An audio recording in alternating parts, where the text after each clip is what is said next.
여러분께서는 지금 시민의 행복을 디자인하는 방송 공감복지 라디오 공감 로그인과 함께하고 계십니다. 가족 문제와 청소년 교육 문제를 전문가와 함께 풀어드리는 2부 공감 다락방. 이 시간에는 자녀에게 느림의 미학을 같이 삼아 꾸준함으로 이뤄가는 성장 습관을 지니도록 도와주실 사단법인 평생학습을 실천하는 사람들 이사로 활동하고 계시는 구원주 박사님을 스튜디오에 모셨습니다. 박사님 안녕하세요. 예, 안녕하세요. 반갑습니다. 예, 반갑습니다. 네, 예. 직접 좀 우리 구 박사님께서 더 구체적으로 한번 좀 소개 좀 부탁드리겠습니다. 예, 감사합니다. 안녕하세요. 초대해 주셔서 너무 감사드리고요. 네. 오늘 시청자분들과 함께 이야기 나눌 수 있게 돼서 너무 영광입니다. 저는 백성문화대학교에서 네. 외래 교수로 학생들을 가리키고 있습니다. 또 아까 말씀하신 것처럼 민간 영역이거든요. 네, 사단법인 평생학습을 실천하는 사람들에서 평생교육사로 활동하고 있고요. 그리고 네. 평생교육 강사로도 활동하고 있습니다. 또 이번에는 대학원 박사 동기 5명과 함께요. 네, 네. 박사라는 타이틀을 가지게 된 네. 거기까지의 성장 스토리를 각자 진솔하게 담아낸 늦어도 괜찮아 성장하고 있으니까를 집필을 네. 하기도 했습니다. 늦어도 괜찮아 성장하고 있으니까. 네. 제목이 아주 우리 시대에 딱 아주 네. 좋은 그런 메시지를 주는 것 예, 같습니다. 감사합니다. 지금은 이제 평생학습의 시대라고 그러잖아요. 네. 평생교육사라는 직업에 대해서 이제 궁금해하시는 분들이 많을 텐데 네. 평생교육사에 대해서 좀 이렇게 간단하게 좀 소개하신다면. 예. 평생교육의 중요성은 굉장히 강조되고 있죠. 그런데 평생교육사라는 직업에 대해서는 아직 좀 모르시는 분들이 많으시더라고요. 이게 좀 상세하게 얘기를 드리면 평생교육사는 교육부 장관이 자격을 부여하는 국가 자격입니다. 네. 평생교육법에 이 평생교육사에 대해서 어떻게 정의를 했냐면 평생교육의 기획, 진행, 분석, 평가 및 교수 업무를 수행하는 평생교육 현장 전문가라고 이렇게 정의를 하고 있거든요. 예. 평생교육사 자격 급수는 1급, 2급, 3급으로 나뉘는데 2급과 3급은 대학 과정에서 과정을 이수하고 졸업하면 취득할 수 있고요. 1급은 2급 자격증 소지자가 현장에서 실무 경력이 5년 이상 되면 국가평생교육진흥원에서 실시하는 승급 연수로 이수해야 취득할 수 있습니다. 네, 그러니까 2급과 3급 그리고 1급은 차이가 크군요. 네, 큽니다. 예. 네, 그리고 평생교육법 제26조에 양성된 평생교육사의 평생교육 기관 배치를 의무적으로 규정하고 있고요. 예, 법으로 규정된 평생교육 기관 외에도 요즘은 시도교육청이나 지역교육지원청 또 시도청 뭐 이런 읍면동 평생학센터의 평생교육 진흥을 위해서 평생교육사 배치 등 평생교육사 배치 기간이 점차 확대되고 있어서 기대가 됩니다. 또 특히 2024년도 4월부터 읍면동에 평생학습센터 설치 의무화가 본격적으로 적용되었습니다. 이는 2023년도 4월에 평생교육법이 개정되면서 기존의 권고 조항이었거든요. 그게 의무 조항으로 바뀌면서 이렇게 변했는데 이러한 법 개정의 목적이 지역 주민들의 평생교육 접근성을 높이고 지역 특성에 맞는 맞춤형 학습 기회를 제공해서 주민들의 삶의 질을 향상시키는고자 하는 거거든요. 따라서 평생학습의 전문 인력인 평생교육사의 역할이 더욱 커질 거라 저희 쪽에서는 기대를 하고 있습니다. 네, 저는 이제 대도시만 있는 줄 알았는데 이제 제가 지방에 나가 보면은 기초 이제 지방자치단체에도 평생교육원이 있더라고요. 네, 그럼요. 예. 이제는 단순하게 이제 어떤 시대의 변화에 맞춰서 뭐 주민들의 삶의 질도 중요하지만 어떤 정보를 습득하는 것이 아주 필수적인 그런 이제 시대를 맞고 있는데 평생교육사들의 역할이 굉장히 중요할 것 같습니다. 그럼요. 예, 평생교육사라는 직업의 중요 역할은 또 무엇이고 또 구 박사님께서는 이 직업을 통해서 어떤 가치를 좀 이렇게 실현하고 계신지. 네, 말씀드리자면 평생교육사는 교육을 통해서 사람들의 삶에 긍정적인 변화를 이끌어내는 역할을 합니다. 제가 맡고 있는 역할은 평생교육 프로그램을 기획하고요, 실제 운영하고 교수자로서 학습자들의 변화를 지원하는 건데요. 얼마 전에 인천 중구의 평생학습관이 영종도에 새로 개관했습니다. 혹시 알고 계실까요? 네, 거기까지는 제가 소식을.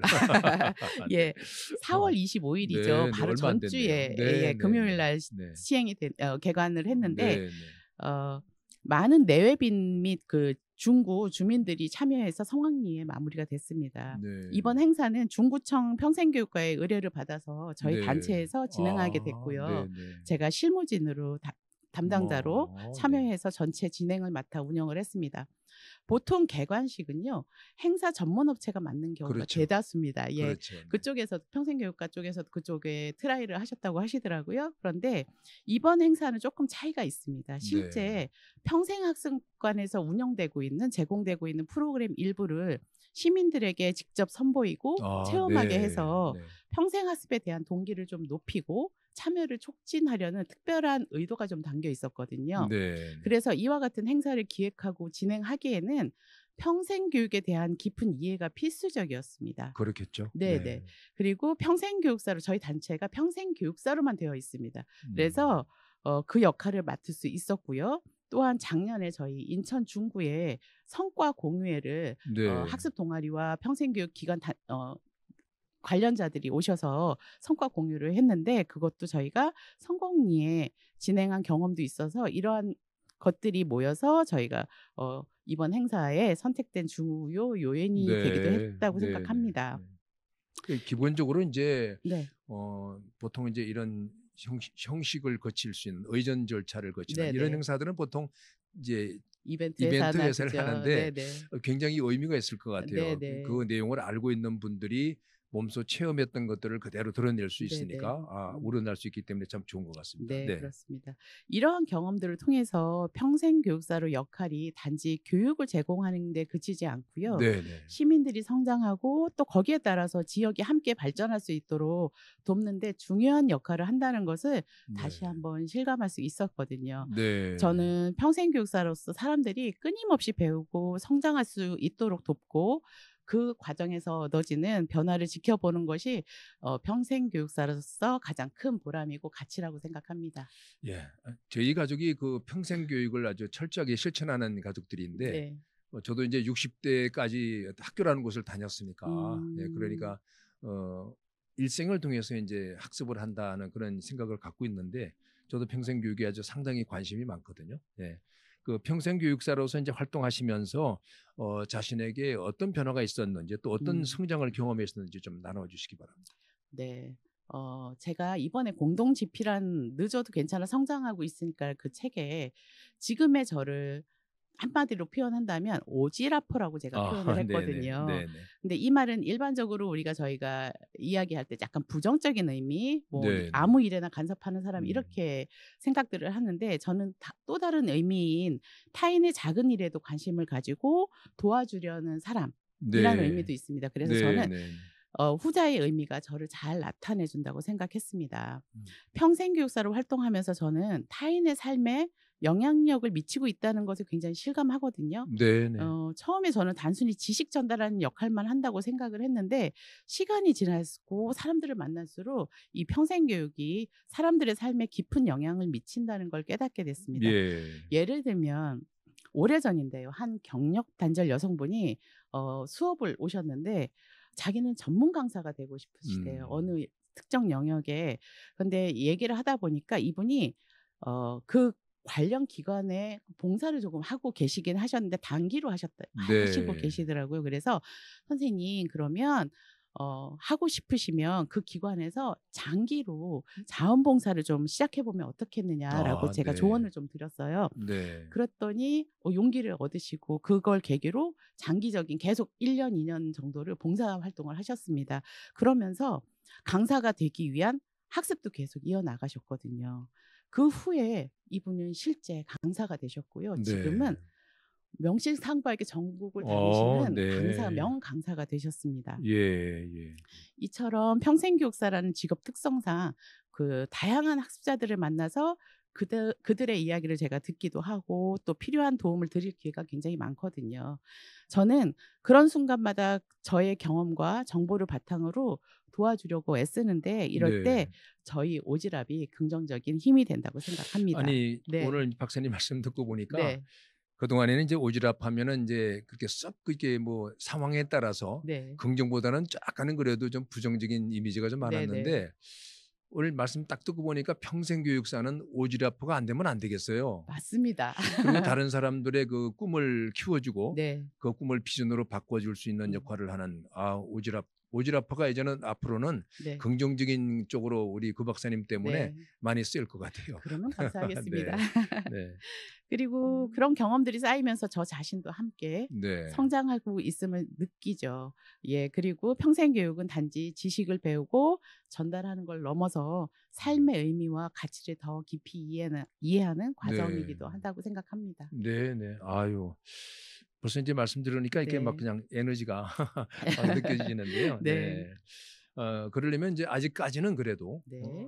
대도시 중심으로 이렇게 이제 평생 교육원이 이제 설립이 되고 있는데 앞으로 이제 뭐 물론 시설도 중요하지만 이제 평생 교육사로서 어떤 그런 많은 인력들을 배출해내는 것도 굉장히 관건이라고 생각이 되는데 평생 교육사의 앞으로의 역할에 대한 부분들 또 앞으로의 발전적인 부분에 대해서 어떻게 하면은 더 좀 이렇게 빠르게 시대에 맞춰서 적재적소에 배치할 수 있는 그런 거며 모든 것들이 어떤 노력이 좀 필요할 것 같습니까? 예전에는 평생 학습 현장에 제가 있어 보면 학습자들이 40대, 50대 여성들이 대부분이었어요. 네. 그런데 지금 현장은요, 코로나 이후라고 제가 느끼기에는 실감하기에는 그 이후에는 그 연령대가 점차 높아지고 있는 것을 확인할 수 있습니다. 그러세요? 네. 예. 우리가 맞이하고 있는 2025년부터 초고령 사회라고 보지요. 단순히 고령 인구가 많아진다라고 그런 의미를 넘어서서 노년층이 우리 사회의 중요한 구성원으로 계속 활약할 수 있도록 네. 지원하는 사회라고 생각하거든요. 저는 이런 사회의 평생교육은 더 이상 선택이 아니라 필수라고 여겨집니다. 네, 그렇겠습니다. 네. 네. 노년기에도 계속 배우고 새로운 역할을 찾고 사회와 소통할 수 있는 기회를 만들어주는 것이 저는 평생교육의 역할이라고 봅니다. 네. 예전에 나이 들면 배움도 이제 끝이라고 생각하던 시절도 그럼요. 있었죠. 네, 네. 예. 근데 지금은 60대, 70대, 80대 어르신들이 인문학 강좌, 건강관리 프로그램 등에 굉장히 적극적으로 참여하시는 경우가 많으시고요. 또 저희 단체에는 스마트폰 강사 동아리가 있는데 이들이 코로나 이후에 키오스크가 굉장히 많이 늘었잖아요. 그래서 그렇죠. 노년층들의 그런 디지털 교육 요구가 많아져서 지자체와 협의해서 교보제도 만들고 이제 강사 양성을 했는데 그들의 대다수가 50대, 60대, 이제 70대 되신 분들도 계세요.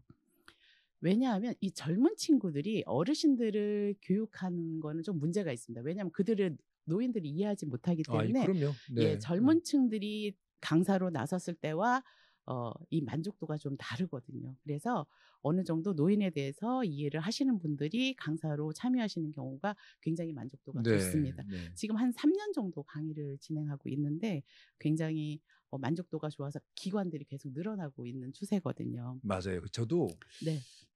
제가 이제 부모 교육을 나가 보면은 네. 유치원 자녀 부모들 반응과 네.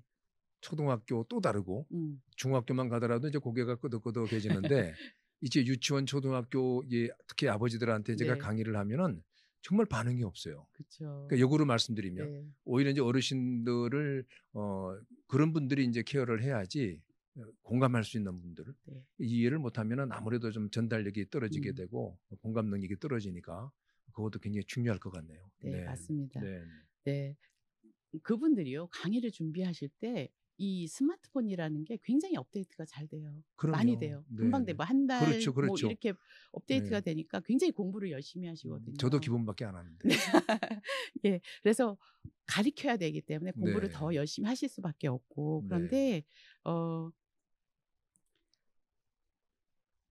그 모습들을 보고 너무 열정적으로 준비하신 모습들을 보고 저도 굉장히 자극을 받고 있고요. 네. 더 나은 교육을 이분들께 좀 제공해드리고 싶다는 생각도 굉장히 많이 듭니다. 네. 무엇보다 중요한 건요, 배움에는 나이가 상관없이 그럼요. 그 배움 자체가 삶의 활력소가 된다라는 거죠. 네. 그 어르신들이 배움을 통해서 삶의 의미를 찾고 사회에 기여할 수 있는 기회를 만들 수 있도록 돕는 것이 지금 우리 평생교육사들이 중요한 역할이라고 생각합니다. 네, 이런 변화를 현장에서 체감하다 보니까 저도 평생교육사로서 계속 발전하려고 노력하고 있거든요. 그래서 가장 제가 우선적으로 하는 거는 지속적으로 학습을 해야 된다. 그게 맞습니다. 가장 중요한 네. 것 같고 네. 교육 환경이 빠르게 변하기 때문에 관련된 세미나나 워크숍 꾸준히 참석해야 되고요. 그리고 새로운 기술이나 트렌드에 접하려고 굉장히 노력을 그렇죠. 합니다. 네. 네, 그리고 관련 서적도 자주 읽으면서 제 지식과 관점을 계속 넓혀가려고 노력하고요. 또 하나, 제가 직접 운영하는 교육 프로그램들을 통해서 얻는 현장 경험이 굉장히 중요합니다. 네. 그래서 그 학습자들의 반응과 피드백들을 꼼꼼히 살펴보고 그걸 바탕으로 프로그램들을 계속 평가하고 개선해 나가는 것들이 중요하고요. 그리고 또 하나는 무엇보다 중요한 거는 동료 평생 교육사들과의 소통이 중요합니다. 그렇죠. 그래서 네. 서로 경험을 나누고요. 피드백을 주고받으면서 제가 놓치고 있는 부분 그렇죠. 그것들을 네. 다시 돌아보고 또 새로운 아이디어를 얻을 수 있거든요. 음. 이렇게 작은 노력들을 차곡차곡 쌓아가면서 저 역시 배움과 성장을 멈추지 않는 평생 학습자로 살아가려고 네. 합니다. 어찌 보면 이제 구 박사님의 지금 이제 평생 교육사 네. 분들이 1세대 평생 교육사의 어떤 기반을 만들어 간다. 이렇게 해도 괜찮겠습니까? 지금 그전에 네. 제가 1세대라고 하면 좀 죄송스럽고요. 네네. 예. 그 전 세대 분들도 워낙 많으셔서 네네. 예. 그런데 아직까지 활성화되지 않다 보니까 조금 아쉬운 아직까지 부분이죠. 그렇죠. 아니, 예. 그런 차원에서 제가 말씀드린 네네. 그분들한테는 죄송스러운 네. 말씀인데 끊임없이 시대의 흐름에 네. 그 조류가 너무 빠르기 때문에 맞습니다. 거기에 맞춰 가시려면 지금 말씀하신 것처럼 지속적인 네. 연구와 공부 또 그런 경험자들끼리의 어떤 공유 네. 이 공동체가 아주 견고할 수 있는 거는 그런 소통이 서로 경쟁 차원이 아니라 그럼요. 이것이 좀 빨리 좀 정착이 되는 것이 중요할 것 같아요. 네네. 네. 저희 기관 사단법인 한국평생교육사협회가 있습니다. 네. 그래서 평생 교육사들이 모여서 같이 토론도 하고 역량 강화 교육도 하고 그렇게 네. 박사님이 말씀해 주신 것처럼 노력하고 있습니다. 기대해 주십시오. 아유, 네, 정말 기대합니다. 그리고 또 아니 지금 사실 알겠지만 농촌에 가게 되면은 거의 이제 젊은 분들이 없고 맞습니다. 노령층들만 네. 있는데 제가 생각할 때는 그분들에게 누구보다도 필요한 분들이 평생 교육사들의 도움이 필요할 것 같아요. 네, 그래서 맞습니다. 이런 어떤 지방과 도시의 어떤 균형적인 어떤 그런 성장을 위해서라도 꼭 필요한 것이 평생 교육사, 평생 교육원이 아닌가 생각이 네, 드는데 맞습니다. 이번에 네. 좀 재밌게도 또 박사기를 같이 하신 분들끼리 이제 책을 출간하셨는데 제목이 사실 너무 좋았어요. 좋은 게 늦어도 괜찮아 성장하고 있으니까. 네. 예, 거기에서 이제 우리 구 박사님께서 강조하신 게 제가 챕터를 보니까 꾸준한 성장 습관이라고 이렇게 기록이 돼 있더라고요. 그 주제를 다루셨는데 책에서 이야기하는 그 성장 습관에 대해서 좀 말씀해 주실 수 있을까요? 네, 제가 늦은 나이에 공부를 시작했습니다. 저도 경력 단절 여성이었거든요. 네. 그러니까 아이들의 키우는데 집중하다 보니까 저를 놓치고 있었는데 어느 순간 저도 성장을 좀 해야겠다라는 생각에 박차고 나왔습니다. 네. 예, 그렇게 적지 않은 나이에 공부를 시작한 해서 지금의 이 자리 지금 박사 학위를 네. 그리고 타이틀을 갖게 된까지의 성장 스토리를 저는 진솔하게 담아냈어요. 제가 이 책을 통해서 전하고 싶은 가장 중요한 메시지는요. 작지만 꾸준한 실천이 결국에는 큰 변화를 이끈다라는 것입니다. 우리는 흔히 거대한 목표를 세우고 그것을 향해 나아가야 성공할 수 있다고 저는 배웠거든요. 그렇죠. 네. 그런데 저는 굉장히 현실적이고요. 안정적인 삶을 추구하는 사람인데 이 거대한 목표를 세우는 것만으로도 저는 부담스러웠거든요. 네. 그래서 저는 단기 목표를 세우고 그걸 실현하기 위한 꾸준한 저만의 습관을 만들려고 했습니다. 네. 그래서 일정한 시간에 일정한 공간에서 목표를 이루기 위해 노력했고요. 이렇게 조금씩 꾸준히 노력하다 보니까 성공의 짜릿함과 함께 나도 할 수 있다는 자신감이 생기더라고요. 네. 그래서 속도는 느릴 수 있지만 네. 이런 경험들이 쌓이다 보면 여러분들도 분명 조금씩 성장하고 있는 나를 발견하실 수 있을 겁니다. 네. 제가 이제 부모님들을 만나면 이렇게 질문을 해요. 꿈은 어떻게 가져야 됩니까? 그러면 네. 대부분의 엄마들이 크게요 그래요. 그래서 내가 바로 그게 우리 아이들을 숨막히게 한다고 네. 제발 좀 그러지 말라고 꿈은 이룰 수 있는 단계 차근차근 맞습니다. 그 차근차근 꿈을 이루어갈 때 그 아이들이 느끼는 성취감 네. 이것이 계속 이제 연속되게 만들어줘야지 너무 지금 말씀하신 것처럼 거대한 목표를 세우고 네. 나면은 아이들이 쉽게 지칠 수 있으니까 특별히 자기주도 학습이 안 된다. 그러니까 제발 좀 작은 목표부터 만들어갈 수 있다. 오늘 이게 이 말씀 듣고 이제 우리 이제 이 학부모님들이 이 책을 보시면서 도전받으실 것 같고 특별히 그 경력 단절이 있으셨다고 네. 그랬잖아요. 우리나라 좀 굉장히 심각한 문제거든요. 고학력자들의 경력 단절 많잖아요. 그러니까 이분들이 우리 구 박사님의 이 책을 읽고 좀 도전받는 그런 계기가 되었으면 좋겠습니다. 그러셨으면 예. 감사하겠습니다. 꾸준한 습관을 유지하는 것이 쉽지 않잖아요. 네. 그죠? 그런 면에서 그동안에 가장 오늘 이렇게까지 우리 구 박사님의 나름대로의 비전을 만들어가는 과정에 가장 좀 어려웠던 부분이 어떤 것이고 또 그 어려움을 어떻게 극복하셨는지 좀 소개해 주시기 바랍니다. 모두들 마찬가지실 겁니다. 꾸준한 습관을 유지하는 것이 쉽지 않습니다. 저도 네. 그걸 잘 알고 있고요. 저에게 가장 어려운 부분은 시작할 때 느껴지는 불안감과 의심입니다. 네, 과연 네. 내가 이걸 계속할 수 있을까? 이 목표를 네. 도전을 마무리할 수 있을까? 이런 걱정이 굉장히 들거든요. 특히 굉장히 바쁠 때, 바쁜 일상 속에서 뭔가를 꾸준히 한다는 게 저는 굉장히 부담스러웠거든요. 쉽지 않죠. 네. 그리고 저의 이 성장 과정에서 책에서도 나왔겠지만 고3 아이가 둘이 있는데 아이고. 고3을 제가 대학원 다닐 때 이 아이들이 다 거쳤기 때문에 네, 네. 제가 이 대학원을 다녀야 되나? 고3 아이가 중요한데 라는 생각을 굉장히 많이 해서 이제 중단에 네. 이거를 그러니까 제 일보다는 우선시 되는 걸 해야 되지 않는가라는 네. 고민을 굉장히 많이 했거든요.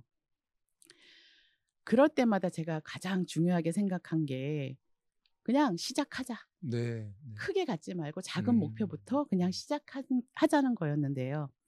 예를 들어서 얼마 전에 제가 건강이 조금 안 좋아졌습니다. 그래서 네. 다이어트를 꼭 해야 됐었거든요. 네. 지금 화면이 어떻게 나올지 모르겠지만 이거 뺀 겁니다. 예, 너무 네. 그런데 이 다이어트라는 게 뭐 한 달 막 뭐 굶어서 뭐 10kg를 빼자, 20kg를 빼자. 근데 저는 그걸 지킬 수 없겠더라고요. 네, 그래서 네.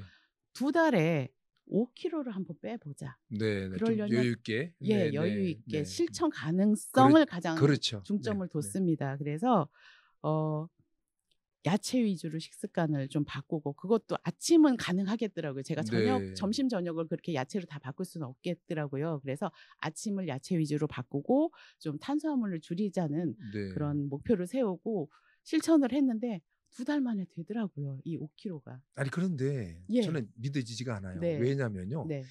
너무 우리 정보가 우리의 귀 속에 들어오는 네, 정보들이 맞습니다. 지금 박사님이 말씀하신 그런 아주 기본적인 방법으로는 안 된다는 인식들이 돼 있어서 네. 근데 한번 해보십시오. 저는 뭐 할 필요 네, 없습니다만. 10kg, 20kg 네. 이렇게 빼려고 아. 큰 목표를 가지시고 아니면은 내가 저녁을 먹지 말자. 네. 점심을 굶자. 이렇게 하시면 안 되고요. 일상생활에서 조금만 바꿔보세요. 네. 근데 저 같은 네, 경우는 네. 아침만 바꿨을 뿐이거든요. 아, 네, 네. 그랬더니 되더라고요. 그러니까 실패하는 분들이 난 이해를 못 하겠네. 네. 예, 그러시구나. 네. 그러니까 이 2달 만에 목표를 달성할 수 있었던 게 네. 그 이후로도 계속 실천할 수 있는 방안을 제가 찾았던 거고 그래서 네. 지금 이렇게 몸무게 뺀 지가 한 제가 6개월 정도 되는데 네, 계속 네. 그 실천을 하고 있거든요. 네. 아마 조금 어려운 걸 했다면 제가 지금까지 유지가 되진 않았겠죠. 네. 그래서 원래 약을 하나 추가를 했어야 되는데 약을 먹지 않게끔 이게 어느 정도 제가 건강을 네. 유지하게끔 됐거든요.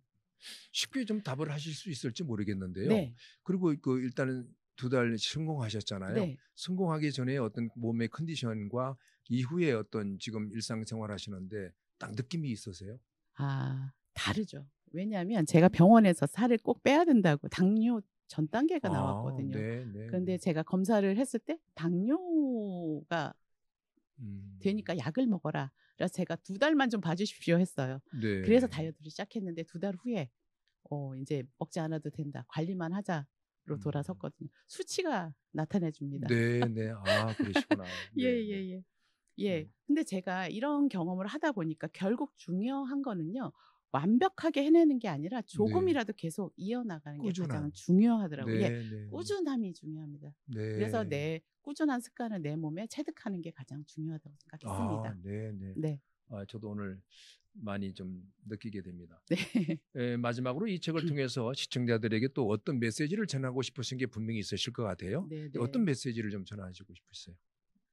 1만 시간의 법칙 개념을 주장한 안데르스 에릭손은 뛰어난 바이올린 연주자들을 대상으로 한 연구에서 지금의 그들을 만든 게 타고난 재능이 아니고 네. 20세까지 그들이 평균 1만 시간에 달하는 꾸준한 연습 네. 덕분이라는 사실을 밝혀냈습니다. 네. 즉 매일 3시간씩 약 10년을 꾸준히 노력하면 누구든 전문가가 될 수 있다는 얘기입니다. 네. 만약 지금 하고 싶은 일이 있는데 여러 여건상 고민이 된다면 저는 일단 멈추지 말고 천천히 시작해보라고 말씀드리고 싶습니다. 네. 거창한 목표보다는 지금 내가 하고 싶은 일, 지금 하지 않으면 두고두고 후회할 일에 대해서 집중하고 네. 한 걸음씩 한 걸음씩 나가셨으면 좋겠습니다. 네. 그리고 중요한 건 언제 시작해도 절대 늦지 않다는 점입니다.